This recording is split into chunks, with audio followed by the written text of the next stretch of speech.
Eu sou Mário Persona e essas são as respostas que eu dei aos que me perguntaram sobre a Bíblia. Você escreveu perguntando que roupa você deveria usar nas reuniões.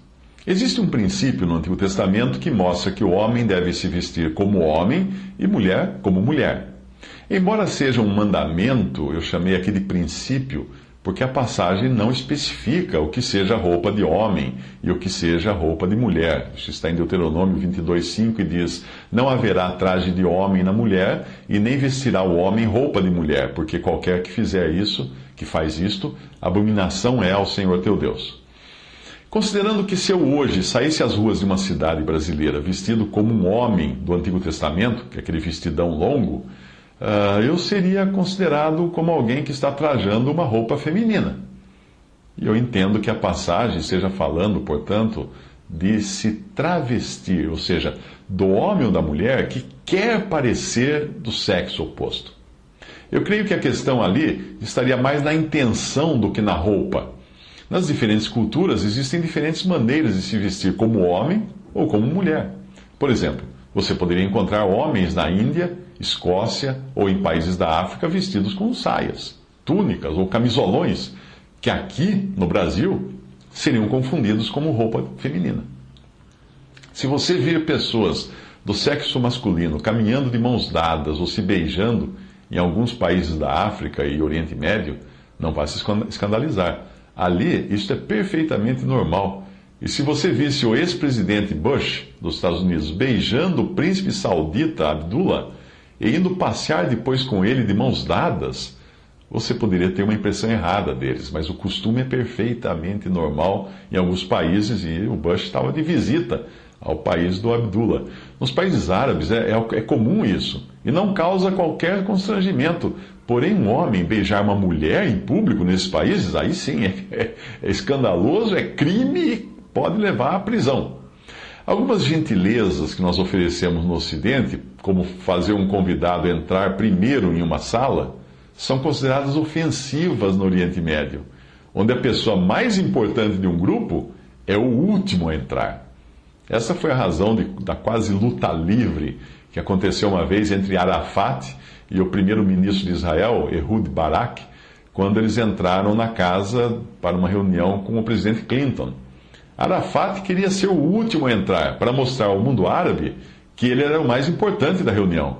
Mas Barak insistia que ele entrasse na sua frente, que Arafat entrasse na frente, obviamente querendo passar justamente a impressão contrária. Os costumes mudam muito de país para país. Cruzar as pernas apontando a sola do sapato para um anfitrião, nos países árabes, é ofensivo. Se você for visitar alguém no Japão, não se esqueça de tirar os sapatos antes de entrar na casa da pessoa, ou você vai ofendê-la. Na Bolívia, em algumas assembleias dos irmãos nas montanhas, as irmãs cobrem a cabeça, mas não com véu ou com lenços, como fazem aqui no Brasil, e sim com chapéus. Lá o chapéu coco, aquele chapéuzinho coco preto, é uma tradição típica dos povos indígenas.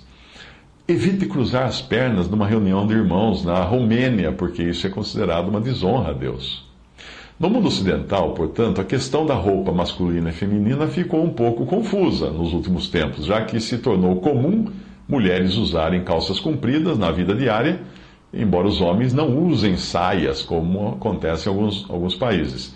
Se a passagem do Antigo Testamento fosse seguida à risca, as mulheres não deveriam usar calças compridas em situação nenhuma, e não apenas nas reuniões da Assembleia. Como alguns cristãos têm esse costume, quando vai para a reunião, põe umas cristãs, mulheres cristãs, põem um vestido. Não existe na doutrina dos apóstolos um impedimento para uma mulher ir às reuniões de calça comprida, mesmo porque muitas irmãs usam calças compridas em outras ocasiões, no trabalho ou no dia a dia. Mas ainda existe na nossa cultura resquícios de que a roupa feminina é saia ou vestido e não calça comprida. Os banheiros públicos estão por aí para indicar isso, e nós sabemos imediatamente qual é qual, só pelo desenho da placa. Os ícones do homem e da mulher são diferenciados pelo tipo de roupa que vestem, ou calça ou saia. Para uma criança que ainda não entendeu a diferença entre os gêneros, os símbolos podem apenas indicar que uma porta é para pessoas comuns e a outra é para super-heróis vestindo capa. No ano 2000, a Suprema Corte Brasileira passou a permitir visitantes do sexo feminino para assistirem às audiências usando calças compridas. Mas hoje, até mesmo as juízas já são vistas trajando-se assim, com calças compridas.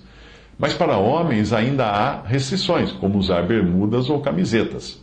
Eu recentemente vi uma notícia de um flanelinha no Recife que aluga calças compridas para homens em frente ao fórum, porque lá é proibido entrar de bermudas. Eu creio que a roupa que nós usamos ou deixamos de usar pode ser também uma questão de respeito para com os que poderiam se escandalizar se a gente fizesse algo diferente. Outro dia, um irmão que congrega numa denominação perguntou o que eu achava, porque o pastor fez uma advertência a ele por estar frequentando os cultos de bermudas. Eu dei razão ao pastor. Eu disse a ele que ele estava errado em insistir nas bermudas, isso com base em Romanos 14, de 13 a 32, que diz: portanto, não nos julguemos mais uns aos outros, antes, seja o vosso propósito não pôr tropeço ou escândalo ao vosso irmão. Bom é não comer carne, nem beber vinho, nem fazer qualquer outra coisa em que o teu irmão tropece. Não vos torneis causa de tropeço, nem a judeus, nem a gregos, nem a igreja de Deus. Portanto, biblicamente, não existe uma roupa certa ou errada para você ir às reuniões, contanto que você se vista com decência dentro dos padrões culturais de onde você habita. Por exemplo, em algumas assembleias mais tradicionais do Canadá, onde há muitos irmãos idosos, eu causaria desconforto se fosse de tênis, camiseta e jeans, como às vezes eu vou às reuniões aqui no Brasil. Então, se eu vou a um lugar assim, eu procuro me adaptar para não escandalizar. Na Inglaterra e também na América do Norte, há irmãos que não vão à ceia do Senhor sem terno e gravata. No Brasil, eu passo perfeitamente despercebido da maioria, mesmo que vá com uma camiseta com uma estampa de fotos, frases ou marcas. Mas uma vez uma irmã norte-americana que nos visitava reparou na camiseta de um jovem na reunião, porque a camiseta trazia uma frase em inglês que significava uma baixaria. O jovem não sabia inglês, então ele não sabia o que ele estava vestindo. O jovem havia comprado a camiseta porque achou bonita e nem imaginava a frase que levava no peito. Portanto, como você pode ver, a questão não é tanto de saia ou de calça, mas de respeito ao Senhor e de consideração de uns para com os outros. Em 1992, eu estava na Escócia. E antes de chegarmos, eu estava viajando com um irmão americano, e antes de nós chegarmos à casa de uma irmã em Edimburgo, esse irmão norte-americano com quem eu viajava pediu que eu guardasse a minha câmera fotográfica, porque aquela irmã, ela se escandalizaria caso eu quisesse tirar uma foto dela. Como eu já tinha tirado foto na casa de outros irmãos que tinham visitado, não tinha problema algum, mas ela se escandalizava de tirar fotos. Muitos irmãos no início do século consideravam fotografias coisas contrárias ao mandamento de não se fazer imagens. E pode ser que você ainda encontre algum por aí, mais idoso, pensando assim. Quando você esteve numa reunião aqui, você percebeu que as irmãs estavam todas de saia ou de vestido. Você poderia chamar de tradição a questão das mulheres estarem vestidas assim na reunião. E realmente pode ser colocado dessa maneira. Uma tradição não é exatamente uma coisa ruim se ela não negar a palavra de Deus. As tradições denunciadas na palavra são aquelas que invalidam a própria palavra, como a dos fariseus, as tradições dos fariseus, ou a vã maneira de viver de vossos pais, como fala uma passagem. Mateus 15:6 diz assim: e assim invalidastes pela vossa tradição o mandamento de Deus. Veja que interessante que, por um lado, Paulo fala das tradições judaicas que guardava na sua incredulidade, que pelo contexto deviam incluir a rejeição dos cristãos e que ele cumpria direitinho ao persegui-los. Por outro lado, ele menciona tradições que os tessalonicenses faziam bem em guardar. Gálatas 1,14. E na minha nação excedia em judaísmo a muitos da minha idade, sendo extremamente zeloso das tradições de meus pais. Aí em 2 Tessalonicenses 2,15, então, irmãos, estai firmes e retende as tradições que vos foram ensinadas, seja por palavras, seja por epístola nossa. Em outra ocasião, o apóstolo alerta para o perigo de alguns que queriam enredar os discípulos em tradições dos homens. Mas depois nós o vemos alertando os tessalonicenses que aqueles que não andavam segundo a tradição recebida dos apóstolos estariam andando desordenadamente. Veja também em Colossenses 2,8. Tende cuidado para que ninguém vos faça presa sua por meio de filosofias e vãs sutilezas, segundo a tradição dos homens, segundo os rudimentos do mundo e não segundo Cristo. Aí em 2 Tessalonicenses 3, de 6 a 7, mandamos-vos, porém, irmãos, em nome de nosso Senhor Jesus Cristo, que vos aparteis de todo irmão que anda desordenadamente e não segundo a tradição que de nós recebeu. Porque vós mesmos sabeis como convém imitar-nos, pois que não nos houvemos desordenadamente entre vós. No caso dos Tessalonicenses, o contexto indica que o correto seria que cada irmão trabalhasse de forma honesta para garantir o seu próprio sustento, enquanto na passagem de Colossenses o ponto ali é a filosofia dos homens. Eu entendo que essas tradições que o apóstolo manda guardar provavelmente fazem parte da doutrina dos apóstolos e não sejam necessariamente meros costumes. Existe um problema quando nós transformamos costumes em doutrina dos apóstolos, porque aí teríamos dificuldade em discernir qual costume pode e qual costume não pode. Quando nós vamos a um lugar e detectamos tradições ou costumes que em nada contrariam a palavra de Deus, nós devemos simplesmente acatar isso em amor e respeito pelos irmãos que agem dessa maneira. Eu, por exemplo, sou um péssimo nisso, porque eu sempre gosto de testar os limites, mas o melhor mesmo é sempre aguardar uma resposta do Senhor para entendermos melhor as coisas. Dou um exemplo, eu nunca tive muito claro para mim porque não poderíamos colocar uma câmera de vídeo ou de foto nas reuniões da Assembleia, uma câmera de vídeo, e conectá-la à internet para que irmãos de localidades onde não exista uma Assembleia reunida pudessem participar ao menos para ouvir o ministério. No meu pensamento, eu achava que se nós gravávamos as reuniões em áudio, como às vezes costumamos fazer, por que não também em vídeo? Mas isso foi até eu receber a cópia do e-mail de um irmão de Fortaleza, respondendo a uma irmã interessada em congregar e que perguntou a mesma coisa: por que não gravar as reuniões da Assembleia em vídeo? Aí ele respondeu assim: ao fazer uso de vídeos e teleconferências, nós correríamos o risco de, ao nos reunirmos para adorar o Senhor, passarmos a ter em mente que estaríamos apresentando algo a alguém. Então, nós deixaríamos de ter Cristo como centro e passaríamos a ter a apresentação do vídeo aos outros como foco central da reunião de adoração. Fecha aspas aí.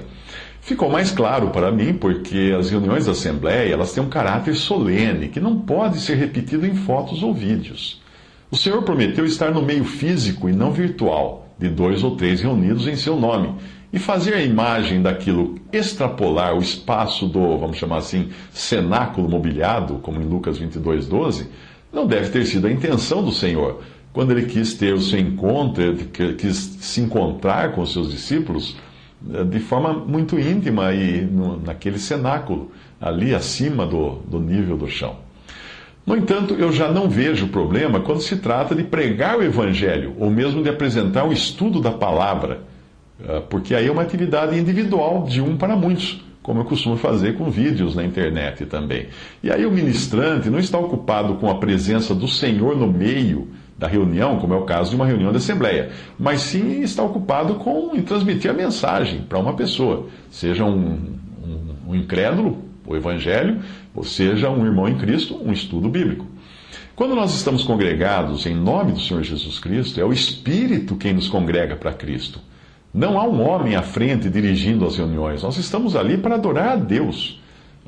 Nós temos a ceia do Senhor, nós temos a reunião de oração para orar a Deus, nós temos a reunião de ministério para aprendermos de Deus e da sua palavra, mas quando algum irmão prega o Evangelho, é ele quem decide qual hino cantar, é ele quem faz a oração, ele escolhe a passagem da Bíblia, ele prega, ele fala, ele começa e encerra a pregação. O seu foco é atingir as mentes e corações dos incrédulos que foram convidados para esse evento, para aquela pregação. O caráter é totalmente diferente. Daí eu não ter problemas em fazer, por exemplo, o Evangelho em 3 minutos ou esses vídeos do que respondi, porque não tem nada a ver com uma reunião de irmãos reunidos ao nome do Senhor. É preciso aprender a conviver, portanto, voltando agora à questão da roupa, é preciso aprender a conviver com a tradição de irmãs que usam saias e vestido em reuniões em alguns lugares do mundo, como também com outras tradições ou costumes, sempre que nós percebemos que isso é relevante ou que pode escandalizar se nós fizermos de maneira diferente. Veja que existem tradições ou costumes que nós seguimos e nem sequer nos damos conta. Quer um exemplo? Nos idiomas originais da Bíblia não havia letras maiúsculas ou minúsculas, era tudo maiúscula. Hoje nós adotamos uma convenção escrita e escrevemos Deus com a primeira letra maiúscula ou Deus com todas as letras maiúsculas, mas nunca escrevemos Deus com todas as minúsculas, a não ser para falar de divindades pagãs. Alguns usam pronomes pessoais começando com maiúsculas quando se referem ao Senhor. Por exemplo, Senhor, às vezes a gente usa maiúscula no nome. Por exemplo, quando uma pessoa escreve frases como Senhor, a tua vontade, o teu amor, acaba usando S maiúsculo no Senhor, T maiúsculo na tua vontade e T maiúsculo no teu amor. No entanto, no texto bíblico, impresso nas nossas Bíblias, isso não é feito. Pode procurar na Bíblia, o teu, o seu, o vós, dirigido a Deus, não é com maiúscula, é com minúscula. Deu o seu filho, todo aquele que nele crê, onde não se usa seu com letra maiúscula na Bíblia, e nem o nele é colocado com maiúscula, como você às vezes faz ao redigir um texto breve ou um versículo no calendário, por exemplo. Os editores das Bíblias, obviamente, não usam os pronomes começando por maiúsculos por uma questão de estética. O texto ficaria muito carregado, muito confuso, se todos os pronomes pessoais referentes a Deus fossem com maiúscula. Portanto, é um costume que foi adotado das pessoas usarem assim, mas que não podemos falar que um é mais respeitoso que o outro. É um costume que foi feito e foi adotado e todos seguimos. Quer mais costumes? No português, a maioria dos cristãos adota a forma antiga ou portuguesa na hora de orar, dizendo assim, eu vos peço o teu amor, dirigindo-se assim para Deus. Talvez até por uma influência portuguesa. Santistas catarinenses e gaúchos ainda fazem isso na conversa coloquial, usar tu e vós e coisa assim. No caso dos evangélicos, eu creio ter sido uma herança recebida do protestantismo inglês. O problema é que, se em inglês é mais solene se dirigir a Deus na forma arcaica, como por exemplo, Thou art Lord, tu és Senhor, em português não seria a mesma coisa no português antigo. Por incrível que pareça, na nossa língua o pronome você é mais solene na sua origem do que tu. Porque em português o pronome pessoal tu era, há mais de 100 anos, a forma popular de se dirigir a uma pessoa. Enquanto você vinha de duas palavras, vossa mercê, e era a forma de tratamento usada para pessoas nobres, portanto a mais solene, mais nobre e mais educada. Concluindo, quando você pensar em que roupa usar nas reuniões, é bom levar em conta se você estará ou não escandalizando os irmãos, segundo os costumes locais, mas o mais importante será entender que você estará ali reunida ao Senhor, na presença dEle, e em um caráter mais solene do que aquele em que compareceria na presença de um rei. Que roupa usar se nós formos a uma reunião com o presidente de um país? Certamente nós não iremos vestidos de forma vulgar, ou de bermudas, short, chinelo, e nem de camiseta regata. Alguém poderia dizer que o mais apropriado seria o homem ir de paletó e gravata e a mulher de saia. Mas até nisso nós precisamos ser sábios. Entende? Porque existem paletós que caem bem em um artista num palco de Las Vegas, mas jamais seriam usados fora dali, aquele brilhante, cheio de luzes. Existem saias que não seriam consideradas vulgares em uma balada, mas seria um escândalo usá-las em lugares assim, como uma reunião de irmãos ou na presença de um rei.